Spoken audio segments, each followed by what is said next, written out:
This is the story of a World Championship, or more particularly one team's efforts to win the biggest prize in Formula One motor racing. It's also the story of a boyhood dream almost come true for a young British driver.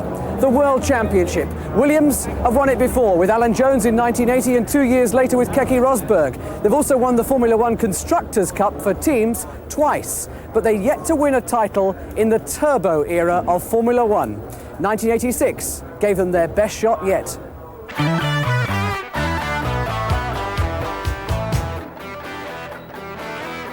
An all-Brazilian front row, Senna's Lotus and Piquet's Williams guaranteed a full house on race day. But at the start it was Nelson's teammate Nigel Mansell who burst through to challenge Senna into the first corner.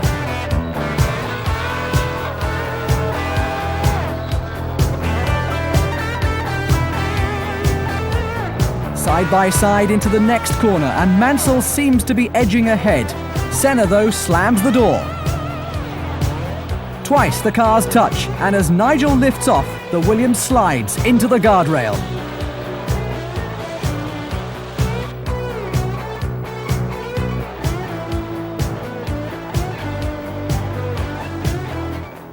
As in 1985, his Brazilian Grand Prix is over within the first minute. It was left to Piquet to take it up with Senna, a brief battle which had the spectators screaming. And on lap 3, the Williams cleanly went by into the lead, which Nelson then went on to quickly build up.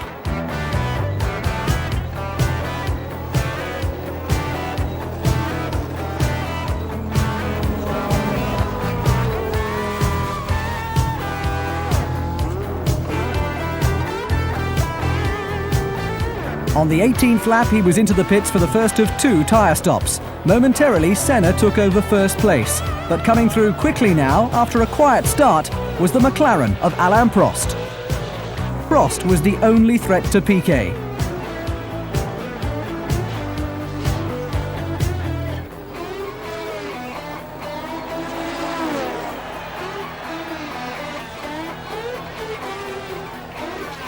Prost, who was only intending one tyre change, came in, and Piquet built up his lead.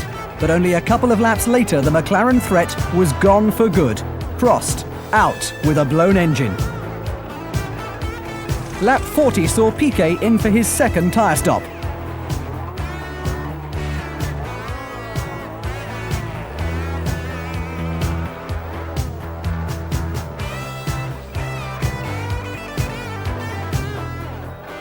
Senna briefly took a slender lead again, but only for a single lap. The Lotus 2 was due in for more rubber. All round the final lap, Piquet's countrymen screamed their approval. His first race in a Williams Honda had brought one of the easiest victories of his life.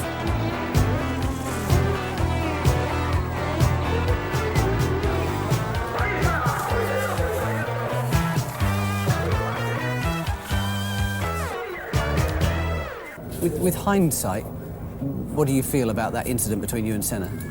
I think in hindsight, I know how I felt here in my British Grand Prix, and in hindsight I now appreciate how pumped up Ayrton must have been at his home Grand Prix, first race of the year, etc, etc. And I think, let's say that would have been the 4th race, the incident would never have happened and I'd have passed him and there'd have been no problem. But he didn't back off. I thought I was on the correct line on the inside and it was my corner. And unfortunately I went off and he didn't, but as I said, a lot can be learnt from it and you make sure it doesn't happen again, so no real problem. Spain, you started to really come into it, you led the middle laps of the race there, but didn't win the actual Grand Prix itself. What were the problems there? A couple of problems really. At the beginning of the race I was behind on fuel, so I couldn't push. So I had to just sit there, and in doing so I let Alan pass me and Keke pass me.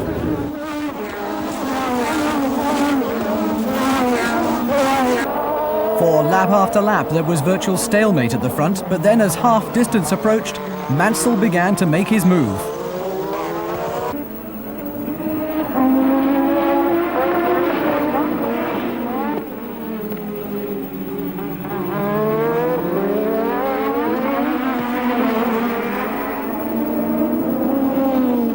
As they started lap 40, Mansell saw a perfect opportunity to box Senna in behind Brundle's Tyrrell and made the most of it, maintaining his lead for 22 laps.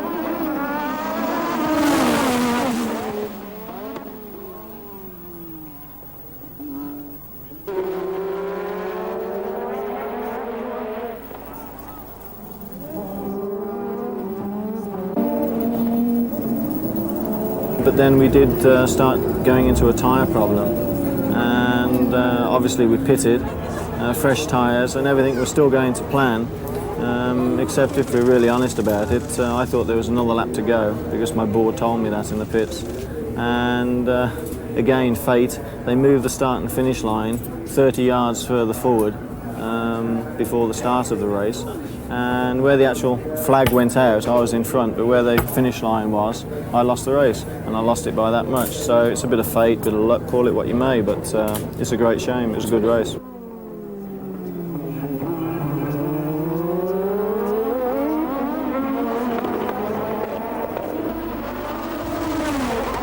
One for the history books, closest Grand Prix finish ever. Yes, but I mean, it's just a shame that there was some problem with Longines or the circuit people that decided to move the start and finish line further forward down the pit lane, and just that 30 yards that they moved it meant that I lost the race.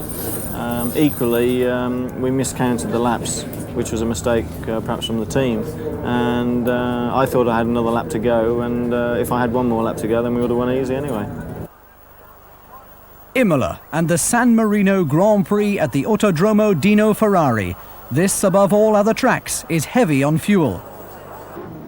Yet again, Senna's Lotus started from the pole, followed by the Williams Hondas of Piquet and Mansell and the McLaren of Prost. Ayrton led away from the grid, but within the first mile, Nelson had powered by. The notorious left-hander at Tossa always seems to claim a victim on the first lap, and this year it was Nannini's Minardi. In the early laps, Piquet looked to be making Imola a one-car race, pulling well away from Senna and the McLaren duo of Prost and Rosberg. But was he perhaps using a little too much fuel? For Mansell, in engine trouble after only 3 laps, the race was already over. In the meantime, both McLaren drivers were dealing with Senna, after which they set about trying to catch Piquet, Rosberg now ahead of Prost.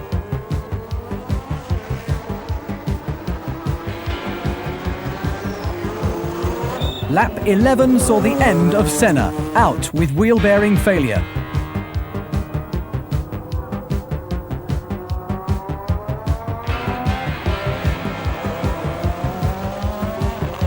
As the race approached half distance and the tyre stops, Piquet, Rosberg and Prost were running as a bunch. And on lap 29, Nelson was the first of the leaders to come in.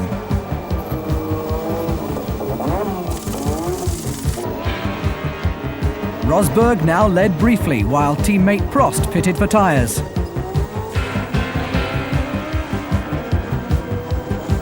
And 3 laps later, Keke himself came in for a slow stop, which was to lose him the lead.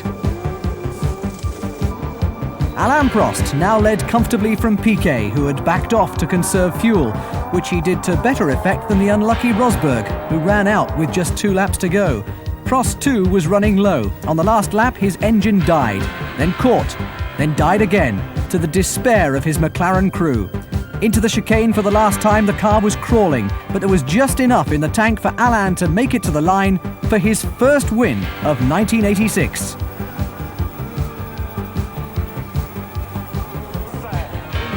Piquet, who charged in the late stages when sure he had fuel enough for the distance, took second, and Benetton's Gerhard Berger made the rostrum for the first time in his career. 3 races down and Nelson shared the championship lead with Senna, both on 15 points. Next up was Prost with 13, and then Mansell and Berger on 6. So we take you on now to Monte Carlo, which, I mean, just that place, just looking at the pictures of Monte Carlo, it's a very, very special Grand Prix. Is it, though, just another race on the Grand Prix circus for you? Not really, as you said. I mean, it's just special, it's unique. There's no other racetrack in the world like it, and for me to be on the front row of the grid for the last 3 years and not to sort of actually win or have a good result there is very disappointing. At the first corner, Nigel had already dropped a place to Senna's Lotus. And as they came up to finish lap 1, it was Prost, Senna, Mansell, Alboreto in the Ferrari and Rosberg. It was to take Keke 15 laps to find a way past Michele, and it was in this audacious move that he made it.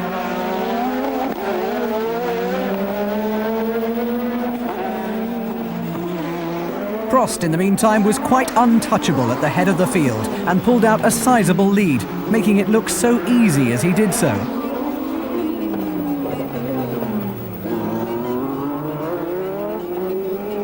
Senna continued in second place, but Mansell, in trouble with poor engine pickup out of the corners, wasn't able to challenge him. Now, was that an engine management problem? Is that what they call it, when you can't get the power out of the engine? Yeah, it's a question of obviously power, revs, torque, and gear ratios. We couldn't manufacture another gearbox in the time required for Monaco once we found out that the new spec engine didn't have quite as low down torque as the E engine. So we assumed everything on the engine before, the year before, and set up the F engine and the car as we had done, and then found out that the power band had changed. You can't sort of respond to that as quick as we'd like. You can't just sort of magic up a new gearbox with different gear ratios and that. I mean, it's set for the year, really. Now, a lot of drivers would get completely frustrated by that situation, but I guess that because you have an engineering background and you understand the problems of engineering, you can live with all those problems, can you? No, what you try and do is sort them out as quickly as you can and try and give us enough information as you possibly can to Patrick Head and Frank Durney and the other engineers in the team so that they can respond and foresee that perhaps, let's say we go to Detroit, we'll have the same problem there, and by Detroit as a good example, we'd fix the problem.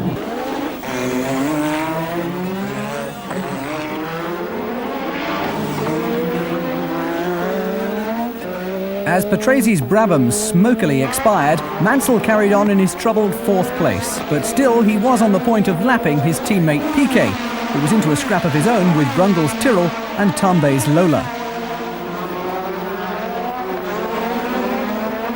Up on the hill, Nelson sprinted past Brundle, and down into the Mirabeau corner, Tambay attempted to do the same, with disastrous consequences. Patrick was happily unhurt in that shunt. For Prost, though, it was a serene afternoon, and it gave him a Monaco Grand Prix hat-trick. The others to shake Prince Rainier's hand were Rosberg, who made it a 1-2 for McLaren, and Senna, third. After the sinews of Monte Carlo, it was on to Belgium, to the ultra-fast Spa-Francorchamps, a circuit the drivers adore. Fastest in qualifying was Piquet. He shared the front row with Berger in the Benetton. Nelson made the best of the start, but into the first hairpin there was chaos as Senna's Lotus nudged Berger into Prost's McLaren. Nigel Mansell was nearly involved, but managed to find a way through. While everyone sorted themselves out, Piquet and Senna got away, trailed by Mansell and the Ferrari of Johansson.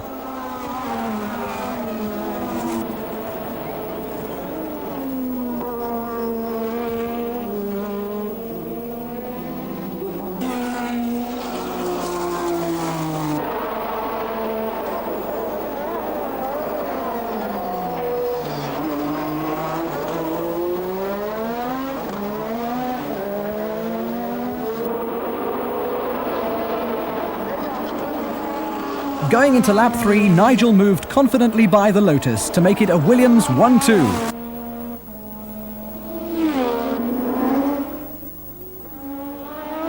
But a couple of laps later, braked too late for the chicane and spun, letting Senna and Johansson past once more. Now he had to do it all again.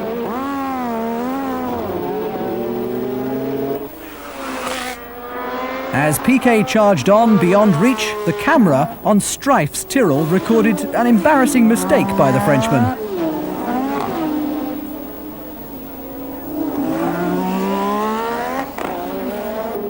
Now Mansell was coming back into the picture, here overtaking Johansson and closing on Senna's Lotus. Williams' hopes now rode entirely with Nigel. Nelson's race was run, a blown engine preventing almost certain victory.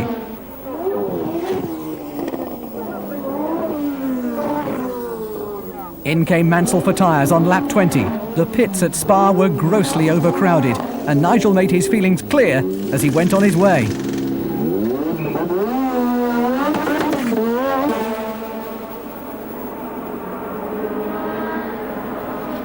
The Williams rejoined in third place, which became second when Senna made his pit stop a lap later.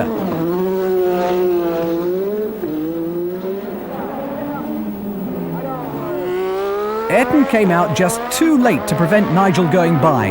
The Williams tyre change had been a couple of seconds quicker than the Lotus one.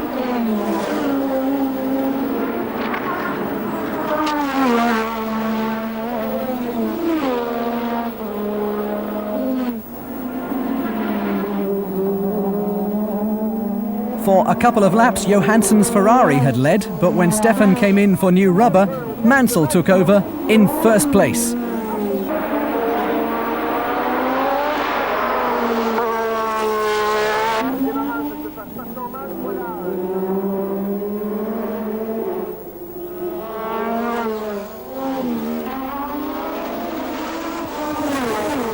A slightly fortunate win, in a way? I don't know whether things are fortunate or unfortunate anymore in motor racing. We won, and that's all there is to it. I had a little spin in the bus stop chicane, but as I demonstrated here today, it's no big problem to get out of a spin as long as you don't sort of stop the engine.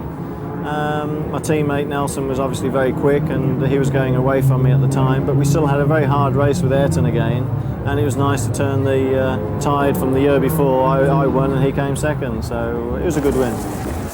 So Nigel got to spray his first victory champagne of the season, joined by Senna and Johansson. A fantastic drive by Prost got him up to 6th place and a single point. But Senna again led the championship table, and Mansell was now up to 3rd. So we move off now across to the other side of the world. I mean, this World Championship circus that does the rounds, I guess to you they're just hotels and racetracks, whereas the rest of us, they're all different countries. Sometimes they're golf courses. But Canada, Montreal, an amazing circuit again, laid out along the side of that lake. Yeah, beautiful. Yeah, the Gilles Villeneuve circuit, and I mean, tremendous circuit to race on. Not too much grip on the first couple of days, but really enjoyable to race. And a win. And I think very, very good weekend, pole position, and virtually a win from start to finish with a bit of fighting in the middle with Keke and Alain. And again, really, the reason for that is because we were getting behind on fuel and we had to slow down. But I was very, very satisfied with that weekend. It was a great win. So, across the Atlantic to Canada and the circuit Gilles Villeneuve, named after that great Canadian Ferrari driver who lost his life in 1982.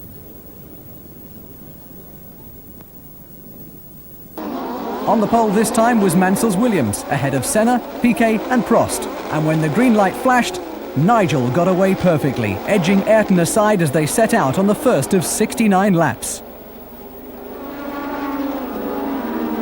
Mansell drove a stormer of an opening lap, finishing it almost 3 seconds clear of Senna, behind whom a traffic jam was forming.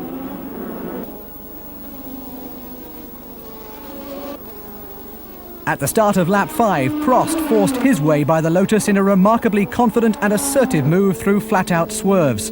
McLaren teammate Rosberg immediately followed him by. At the front still was Mansell, slightly concerned about his fuel consumption. As Nigel eased off a little, the McLarens, Rosberg here passing Prost, closed on him. But Keke's charge would have its price later in the race.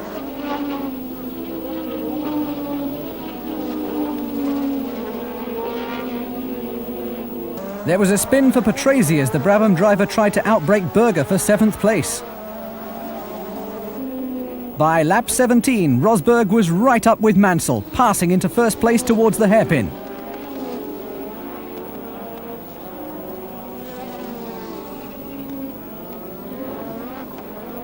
Fire marshals quickly dealt with Nannini's turbo fire, whilst Rosberg looked for a way by Alan Jones' obstructive Lola, which was being lapped.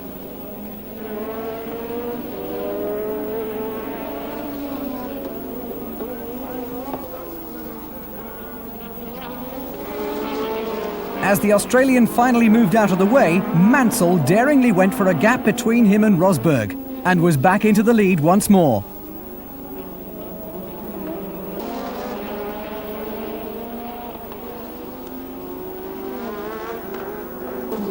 Rosberg was the first front runner to stop for tyres, leaving Prost to chase Mansell, who came in a lap later.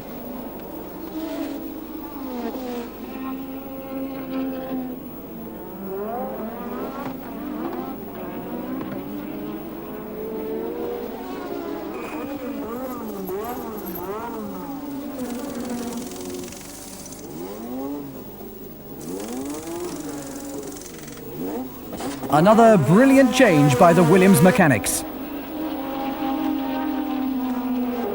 As Johansson's wrecked Ferrari, punted out of the race by Dumfries's Lotus, was craned off the circuit, Prost made his tyre stop. At 23 seconds, it was disastrously slow, and the world champion was down in 5th place when he went back out. While Mansell continued on his unhurried way, Piquet went after Prost, passing him for 3rd place on lap 48. And 6 laps later, he got by Rosberg into 2nd. Briefly, the Williams Hondas were running 1-2, but Nelson had taken too much out of his tyres and the left rear was blistered. That meant a 2nd pit stop and dropped him to 4th. Once back out, the Brazilian lost no time in repassing Rosberg, who was low on fuel and cruising, but Prost was out of his reach.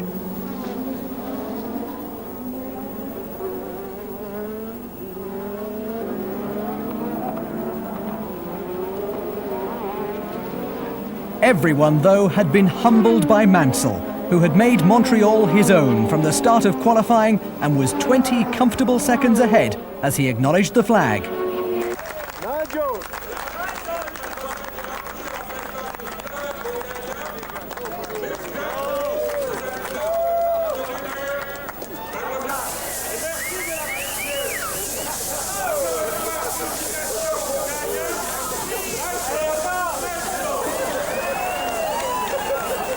Can you explain this fuel situation? Not the actual regulations. We all know you have to carry so much fuel for the race and no more. But the actual system that tells you that you're using too much fuel, what is it? Well, we have a computer on board that has an instant readout, so every single lap and at different parts around the circuit, if you want to look at the printout, it will tell you exactly how much fuel you've used and how much fuel you've got left, what boost position you're on, etc., etc. And if you start getting behind on fuel, you have to turn the boost down, otherwise you'll run out. And it happened in several races this year that we just had to sort of turn the power down of the engine and sort of almost cruise a little bit, trying to push as hard as you can in the corners to conserve fuel, but just sit and wait until you get back on target. So if there'd been no fuel limitations, there presumably would have been no limitation to the gap by which you would have won most of the races. No, I don't think that's strictly true because, I mean, there's a lot of very, very quick engines, but they're not as quite perhaps fuel efficient, or they don't have quite as good a fuel as Mobil. And it's not just down to the engine, it's down to the fuel, and you know, you must compliment the fuel manufacturer. And I'm very pleased that we have Mobil. Just a week after Montreal, the clans gathered in Motown for the Detroit Grand Prix, run on a street circuit by the river and dominated by the city's Renaissance Centre. Off the pace in Canada, Senna and Lotus were to the fore again here, the Brazilian taking pole position, followed by the Williams pair, Mansell ahead of Piquet, and into the first turn, Nigel sat it out with Ayrton, but eventually had to yield.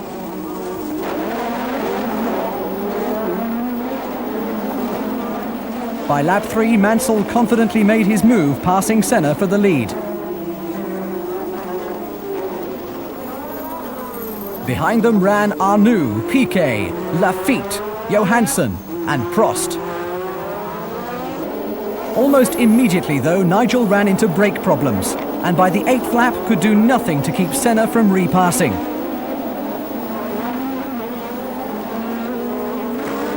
A lap later, Arnoux' Ligier 2 went by the hobbled Williams into 2nd place, which became first on lap 14 when Senna, his left rear tyre punctured, dived into the pits. For a while now, we had a Ligier 1-2 with Jacques Lafitte at 42, the oldest driver in Formula 1, displacing Arnoux in the lead on lap 18. Now the routine tyre stops began. First Arnoux, then Prost, running only 4th at this, a track he detests.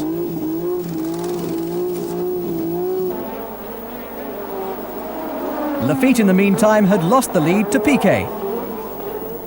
And the astonishing Senna, having made up all the time lost with the puncture, was right with them. In came Nelson on lap 39, but a problem with the right front wheel kept him stationary for nearly 20 seconds.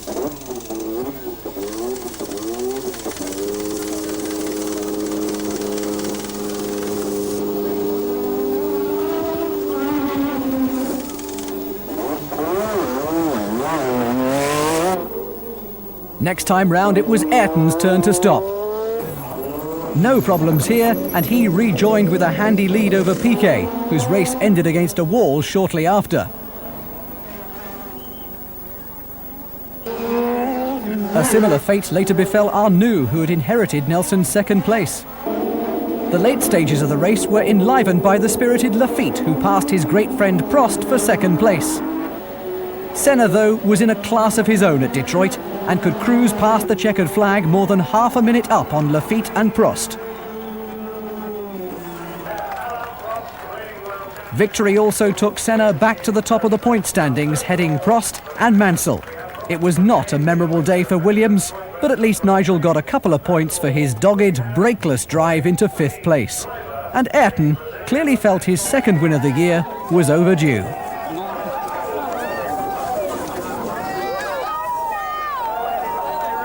Now, France, same story. You led from the start, and then once again, I guess the fuel meter came into it, did it? Yes, I mean, it was a bit of a seesaw race. Interesting race because I think on the second lap, someone blew up immediately in front of us, put a load of oil down, and I fortunately just managed to scrabble around the horseshoe corner. And I looked in my mirrors to see Ayrton go flying off into literally the boonies and into the barrier. Senna, though, was not the only one in trouble. Boutsen's Arrows shed some of its bodywork on the straight, but Mansell had no problem whatsoever.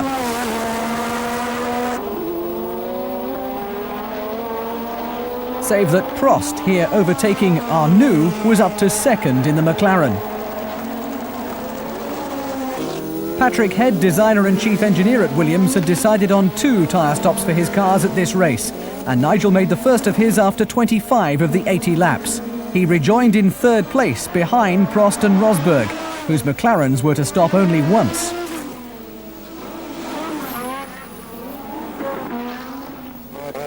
Alain came in on lap 36, and during the stop, Mansell blasted by into the lead once more.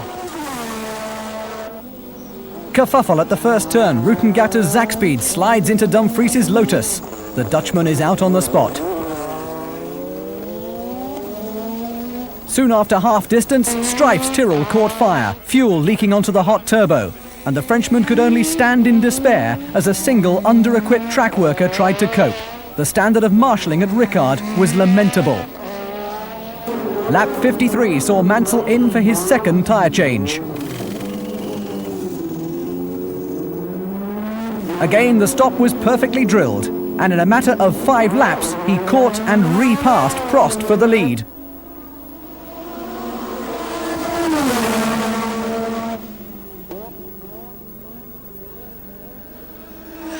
In the late stages, Williams passed McLaren again, this time Piquet getting by Rosberg for 3rd place.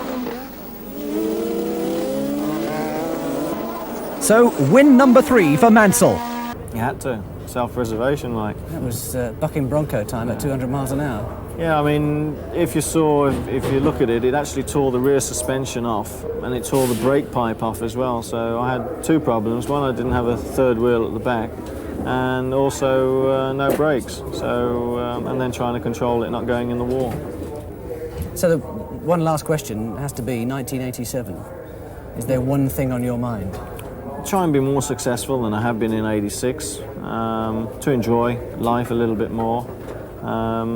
But really to work equally as hard, but to put the experience into fruition. So that work I have to do in 87 might come a little bit easier. There's only one position higher than second place in the World Championship. Yeah, this is true, but this is what we're going to try and obtain. Thank you for your time, and you're not going to use any other oil, are you? Mobil oil, I can assure you, is the best. Well, let's not forget all the other teams who, using Mobil1, had a successful 1986. There was Gordon Spice, his Spice Engineering Endurance team, winning their C2 class in the World Endurance Championship. Don't forget the team of Mini Metros, who won the team prize at the 1986 RAC Rally. And of course, Andy Wallace with the Madgwick Motorsport team, who won the British Formula 3 Championship. They are all looking forward to a great 1987, and so is Nigel Mansell. Oh, by the way, I'm also looking forward to next year. We'll see you there.